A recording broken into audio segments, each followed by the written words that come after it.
ఆయన ప్రేమ మన ముందు ప్రత్యక్షపరచబడిన వెంటనే మనకు తెలిసేది ఏంటంటే ఐఎమ్ నథింగ్, ఐఎమ్ జీరో. నేను ఏ పాటి వాడను, ఏ పాటి దానను, నాలో ఏమీ లేదు. నా దేవుడు నన్ను ప్రేమిస్తున్నాడు, దేవుడే నన్ను ప్రేమిస్తున్నాడు. ఎంత గొప్ప దేవుడు నా యేసయ్య.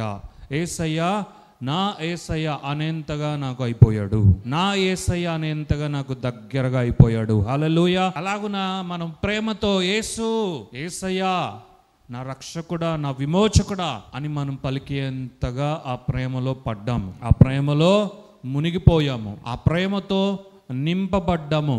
ఆ ప్రేమ ఒక జలధార వలె మన పైన పోయబడి అది మనల్ని కప్పివేసింది. ఆయన ప్రేమతో కమ్ముకొని ఆయన రాజ్యంలోనికి మనం అడుగుపెట్టి ఉండగా, ఎప్పుడు కూడా మన ఆత్మీయ జీవితంలో మనం చూడవలసింది ఆయన వైపునకే మనము చూడాలి.